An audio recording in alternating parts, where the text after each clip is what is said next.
Hello everyone, welcome to books and brain nursing classes.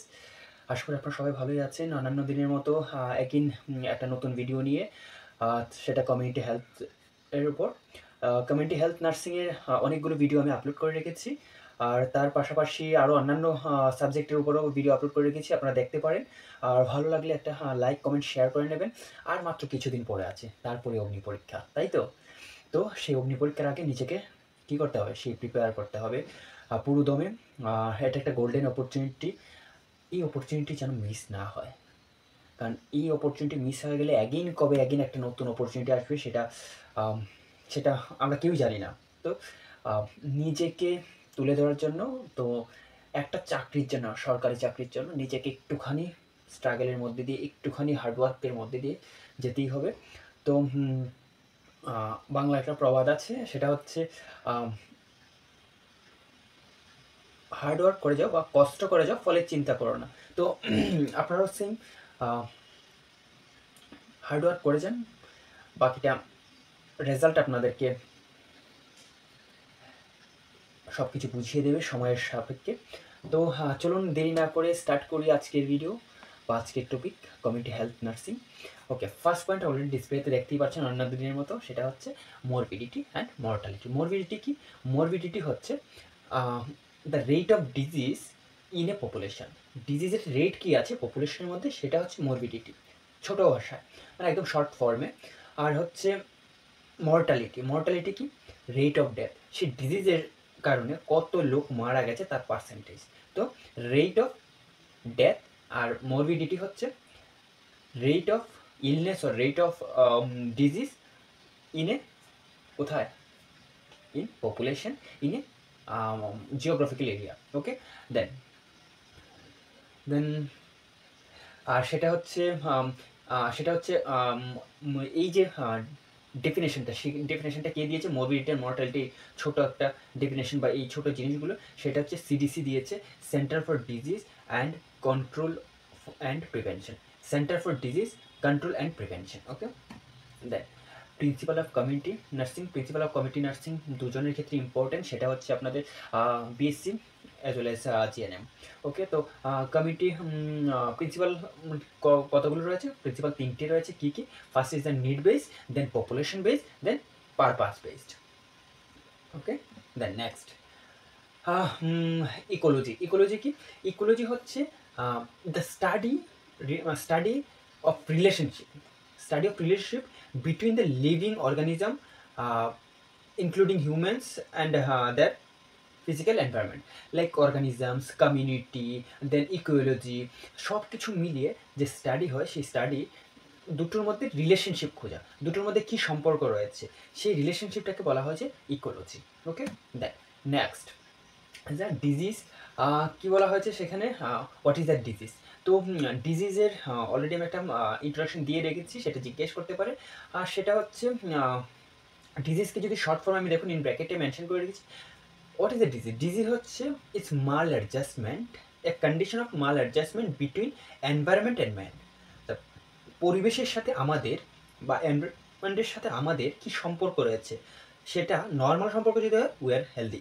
আছে man আর environment, যখন environment and man দুটো রিলেশনশিপের মধ্যে কোনো অ্যাডজাস্টমেন্ট না থাকে, maladjustment between environment and man is called disease as per ecology. আর যদি দুটোই সমতলে চলে, সেটাকে বলা হয় হেলদি লাইফ। কিন্তু ডিজিজ কখনোই হবে দুটোর মধ্যে যে কোনো একটা কন্ডিশনে কী রয়েছে? মাল অ্যাডজাস্টমেন্ট রয়েছে, একদম ঠিকঠাক অ্যাডজাস্ট হচ্ছে না, স্মুথলি যাচ্ছে না, ইজ মাল অ্যাডজাস্টমেন্ট, সেই কারণে সেটাকে বলা হচ্ছে disease. Okay, the short form.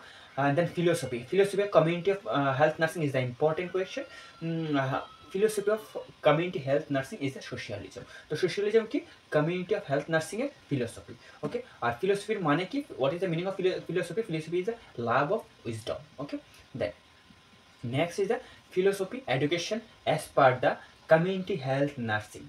So philosophy of education as per the key community health nursing is the idealism, naturalism, pragmatism, realism and theistic realism.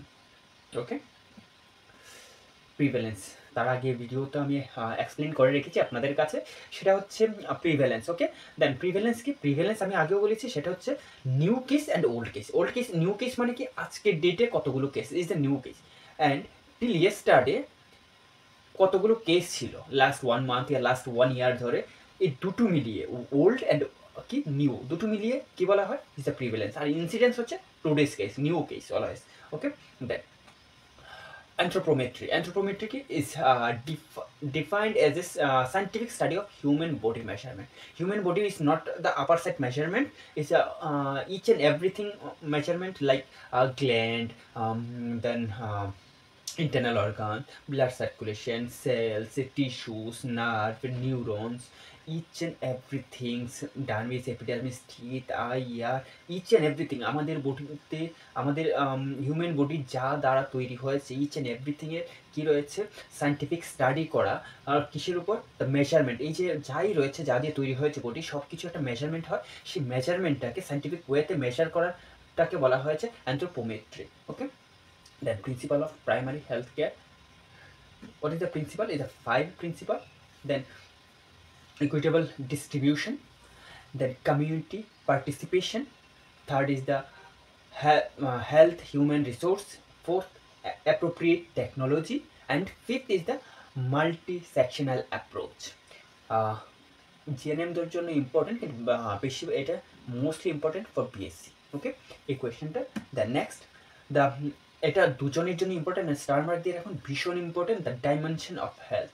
The 5 dimension of health, আর তার sequence মনে রাখতে হবে কিসের পর কি আসছে। The first is the physiological, then second is the mental, third is the emotional, fourth is the spiritual and social, fifth is the last one is the social.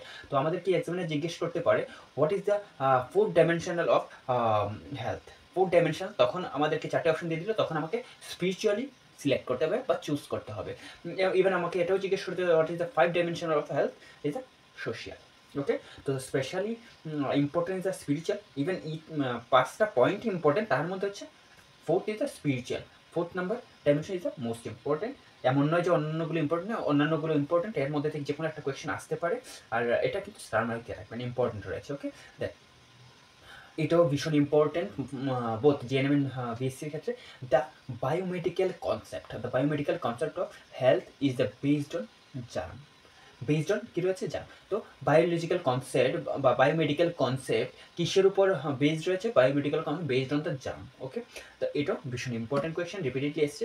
The 8 component or elements of primary healthcare center as per WHO, World Health Organization, is the public education, proper nutrition.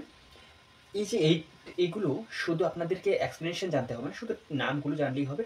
কি জিজ্ঞেস করতে পারে examiner জিজ্ঞেস করতে পারে নিচের এলিমেন্টসগুলোর মধ্যে কোন এলিমেন্টসটা প্রাইমারি হেলথ কেয়ারের মধ্যে আসে না, বা নিচের তখন কি হবে, যে কোনো একটা অপশন চেঞ্জ করে দিয়ে দেবে। বা এমনও হতে পারে 4টে অপশন ছিল, তার মধ্যে একটা অপশনের মধ্যে শুধু কী রয়েছে প্রাইমারি হেলথ কেয়ারের এলিমেন্টস দেওয়া আছে, আর সেখানে জিজ্ঞেস করেছে যে প্রাইমারি হেলথ কেয়ারে কী রয়েছে এলিমেন্টসের নিচের অপশনগুলোর মধ্যে কোনটা বা কোন অপশনটা প্রাইমারি হেলথ কেয়ারের এলিমেন্টস। ওকে, তাহলে আমাদেরকে 8টা এলিমেন্টসই জানতে হবে, আর সেটা হচ্ছে public education, then proper nutrition, third is the clean water and sanitation, then 4th is the mental and child health care, 5th is the immunization, 6th local disease and control, 7th the treatment, and last is the drug prevention. Sorry, not drug prevention, is the sorry is the drug provision. Okay, is the 8 component of primary healthcare center. Okay, the next, the phases of home visit is one of the most important. The phases of home visit in the family health service. First is the initiative phase, second is the pre-visit phase, third active phase, fourth terminal phase, and fifth is the post visit phase. তো আমাদেরকে জিজ্ঞেস করতে পারে question কী করে আসবে, যে terminal phase কোন স্টেজে দেখা যায় বা কোন ফেজে দেখা যায়, ঠিক আছে, is the 4th phase or 3rd phase or 2nd phase. তো টার্মিনাল 4th ফেজ। বা আমাদেরকে জিজ্ঞেস করতে হয় what is the last phases of কি হোম ভিজিট। তো আমাদেরকে যদি অপশানগুলো দেওয়া হয় টার্মিনালটাকে আমরা যারা পরে যাব না বা যারা স্টাডি করবে না এই কোয়েশ্চেনটা, সেটা টার্মিনালি সবাই ক্লিক করা হয়। কিন্তু অ্যাকচুয়ালি টার্মিনালের পর এগেন কী করা হয়, একটা পোস্ট ভিজিট করা হয় যে কন্ডিশন কী আছে পেশেন্টের, বা পেশেন্ট সুস্থ আছে কিনা, বা ডিট্রিট করেছে কিনা, বা হেলথ ইমপ্রুভ করেছে কিনা। তো সেটাকে জাজমেন্ট করার জন্য বা সেই ডেটা কালেকশনের জন্য কী করা হয়, একটা ফার্স্ট 5th ফেসেস রাখা হয়েছে, সেটা হচ্ছে পোস্ট ভিজিট ফেসেস। তো প্রত্যেকটা ফেসেসই important. First is the initiative phase, second is the pre-visit phase, then active phase, then terminal phase, then post-visit phase. Okay, the next orthotolidine phase test বা otolidine phase বা tolidine test, not a phase test. তিনটের মধ্যে যে কোনো মানে তিনটে same যে কোনো একটা কোয়েশ্চেন জিজ্ঞেস করতে পারে। সেটা কি, সেটা হচ্ছে সেটা কি করে চেক করা হয়, সেটা কি চেক করা হয়, সেটা হচ্ছে জলে কতটুকু কি রয়েছে, ক্লোরিন রয়েছে, সেটাকে কী করার জন্য, মেজারমেন্ট করার জন্য যে টেস্ট করা হয় সেটা হচ্ছে calorimetric test. Okay, the next is Benedict test. What is the Benedict test? Mainly ভীষণ ইম্পর্টেন্ট কমিউনিটি হেলথ নার্সিংয়ের জন্য is the Benedict test. Is the triple star দিয়ে রাখবেন, আসতে পারে। বেনেডিক টেস্ট কি? বেনেডিক টেস্ট হচ্ছে টেস্ট টিউবের মধ্যে কী নেওয়া হয়, 1 ml ইউরিন নেওয়া হয়। কেন করা হয়? ফার্স্ট হচ্ছে কেন করা হয়, সুগার মেজারমেন্টের জন্য। সুগারের প্রেজেন্টেজ কী রয়েছে ইউরিনে সেটাকে চেক করার জন্য বেনেডিক টেস্ট করা হয় কমিউনিটি হেলথ সেন্টারে। তো কী করা হয়, 1 ml ইউরিন নেওয়া হয় একটা টেস্ট টিউবের মধ্যে, তার মধ্যে 2 ml বেনেডিক সলিউশন নেওয়া হয়। তারপর কী করা হয়, 5 to 3 মিনিটের মতো 3 মিনিট বা 3 to 5 মিনিট বার্নারের মধ্যে হিট করা হয়। হিট করার পর আফটার 5 মিনিট সেটাকে স্টাডি করা হয়। যদি ব্লু কালার আসে, প্লিজ নোট ডাউন করে রাখুন, ব্লু কালার যদি আসে তাহলে নেগেটিভ, মিনস সুগার নেই। আর যদি কালার চেঞ্জেস হতে থাকে সেটা এক ধাপ করে কী হবে, সেটা বাড়তে থাকে। And last option is the red means is the high level of sugar. Okay, the next sick test. Sick test কি? সিক টেস্ট হচ্ছে ব্লাড টেস্ট, সেখানে অ্যান্টিবডিজ দেখা হয় কিসের, ডিপথেরিয়া ব্যাকটেরিয়ার কোনো অ্যান্টিবডি আছে কিনা। তো কিসের জন্য সিক টেস্ট করা হয়? সিক টেস্ট করা হয় কিসের জন্য, ডিপথেরিয়া। ওকে, ডিপথেরিয়া রোগের জন্য টেস্ট করা হয়। Then calorie reflex test. Calorie reflex test mainly কি বলা হয়েছে, জেনারেলাইজ বা লোকালাইজ ব্রেন স্টিম ডিসঅর্ডারের জন্য। তো কী করে করা হয়, ক্যালোরি রিফ্লেক্স টেস্ট করা হয়েছে। তো তারপরে অপশনগুলো আমি একসাথে এক্সপ্লেন করে দিই। একটা সলিউশন নেওয়া হয় কোল্ড ওয়াটার, আর একটা নেওয়া হয় hot water. Cold water is the 30 degree centigrade and hot water is the 44 degree centigrade. তো পেশেন্টকে কী করা হয়, সুপান পজিশন দেওয়া হয়, দেওয়ার পর বেডস হেড সাইড কী করা হয়, head of the bed 30 degree অ্যাঙ্গেলে একটুখানি পপ আপ করা হয়। পপ আপ করার পর কানের মধ্যে কী দেওয়া হয়, কোল্ড ওয়াটার দেওয়া হয়। কোল্ড ওয়াটার দেওয়ার সাথে সাথে পেশেন্টের আইকে আমাদের কী করতে হয়, অবজার্ভ করতে হয়। কোল্ডের সাথে সাথে যদি যে কানে ফ্লুইড দেওয়া হয়েছে, মানে কোল্ড ওয়াটার দেওয়া হয়েছে, 30 ডিগ্রি সেলসিয়াসের ওয়াটারটা দেওয়া হয়েছে, সেই কানের দিকে কী হবে, আইবল মুভ হবে। কিন্তু তার অপোজিট যদি দেওয়া হয়, দ্যাট মিনস ব্রেন স্টিমে কী রয়েছে, প্রবলেম রয়েছে। আর ব্রেন স্টিম নর্মাল কী হবে, যদি কানের সাথে যে কানে কোল্ড ওয়াটার দেওয়া হয়েছে সেই দিকেই যদি চোখের কী করা হয়, আইবলটা মুভ করেছে, তাহলে is negative. Sorry, not negative, is positive. Positive means good. সবসময় রাখবেন ক্যালোরি রিফ্লেক্স টেস্টে is positive means good and negative means problem রয়েছে। ওকে, দেখ এগেন হট ওয়াটার নিয়ে কী করা হয়, সেম কানে একটু বাদে যখন জলটা শুকিয়ে যায় তখন হট ওয়াটার দেওয়া। হট ওয়াটার দিলে কী হবে, আইবলটাকে দেখতে হবে, আইবলটা অপোজিট ডিরেকশনে কানের দিকে ছুটছে কিনা। যদি অপোজিট ডিরেকশনে যায় তাহলে positive means brain stem is good. আর যদি সে কানের দিকেই চলে আসে, মানে হট ওয়াটার যে কানে দেওয়া হয়েছে সেই কানের দিকে বা এয়ার ক্যানেলে দেওয়া হয়েছে সেই কানের এয়ারের দিকে কী হয়, চলে আসে, তাহলে কি হবে, সেটা কি হবে, সেটা নেগেটিভ। আর নেগেটিভ মানে প্রবলেম রয়েছে। Okay, then next vestibular ocular test is the same. Positive result indicates the intact blood stream, যেটা আমি এখনই বললাম, both are same, and eye moves to opposite reaction in case of cold water. Okay, then এখন ৪-৫টা question রয়েছে, important রয়েছে, সেটা community হেলথের জন্য।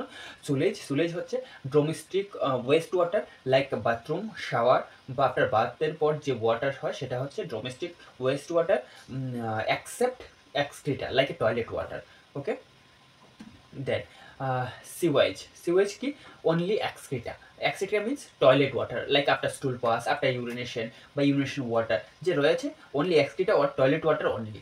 ওকে, then last is a rubbish কি রাবিশ হচ্ছে unwanted material that reject or throw out, that means the garbage waste. Okay, then last is a refusal only excreta. Okay, then whispering sound, আমরা ক্লাসের মধ্যে অনেক সময় whispering করতাম তো, বা অনেকে এখনও দেখা যায় যে হুইসপারিং ছোটো ছোটো করে কথা বলে যেন পাশের লোকটা না শুনতে পায়। ঠিক আছে, সেই হুইসপারিং সাউন্ড কত 40 ডেসিবেল। ঠিক আছে, হুইসপারিং সাউন্ড জিজ্ঞেস করতে পারে, সেটা হচ্ছে 40 ডেসিবেল। দেন হচ্ছে এ বেরোমিটার কি বেরোমিটার হচ্ছে scientific measurement that is use to measure the air pressure, বায়ুমণ্ডলে এয়ার প্রেশারকে চেক করার জন্য কি মিটার ইউজ করা হয়, is the barometer. Okay, then next anemometer, important question সবগুলো। সেটা হচ্ছে স্পিড অফ ওয়াইন্ড, হাওয়ার গতিবেগকে, এয়ারের গতিবেগকে কী করার জন্য, চেক করার জন্য, কি গতিবেগ কতটা স্পিড রয়েছে এয়ারের, বাতাসের কতটা স্পিড রয়েছে সেটাকে চেক করার জন্য বা মেজার করার জন্য কি ইউজ করা হয়, অ্যানিমোমিটার। ওকে, দেন ড্রাই বাল্ব থার্মোমিটার হচ্ছে অ্যাটমসফিয়ারের টেম্পারেচার চেক করার জন্য। অ্যাটমসফিয়ার মিন্স বাতাস, এয়ার টেম্পারেচার চেক করার জন্য কী করা হয়, ড্রাই বাল্ব থার্মোমিটার ইউজ করা হয়। দেন সাইমন্স গজ কিসের জন্য ইউজ করা হয়, কতটা অ্যামাউন্ট কী হয়েছে, রেইন হয়েছে, কতটা অ্যামাউন্ট বৃষ্টি হয়েছে সেটাকে মেজারমেন্ট করার জন্য সাইমন্স গজ ইউজ করা হয়। Then study of environment is the ecology বা ইকোসিস্টেম। বহু স্কুল কলেজে দেখবেন দেওয়ালে লেখা থাকে ইকোসিস্টেম মিনস হচ্ছে স্টাডি অফ এনভায়রনমেন্ট বা ইকোলজি। চলুন তাহলে আজকের ভিডিও এই পর্যন্তই। ভালো থাকবেন, তার সাথে কন্টিনিউয়াসলি প্লিজ পড়াশুনো করুন। আপনারা একটুখানি হার্ডওয়ার্ক করুন, পাশে তো আমি আছি আপনাদেরকে নোট দিয়ে সাহায্য করার জন্য। আর obviously before exam master mind কিছু ক্লাস নিয়ে আসবো। সেই মাস্টার মাইন্ড ক্লাসে ইচ অ্যান্ড এভরিথিং কভার করবো। আর হচ্ছে আপনারা কষ্ট করে যান, নোট থেকে শুরু করে যা স্ট্রেস রয়েছে, কী চাই পড়াশোনার ক্ষেত্রে, কী স্টাডি মেটেরিয়াল চাই, প্লিজ কমেন্ট বক্সে কমেন্ট করতে পারেন। I will help you, definitely I will help you. I try to make a video on the same topic, যে টপিকগুলো আপনারা দেবেন। ওকে।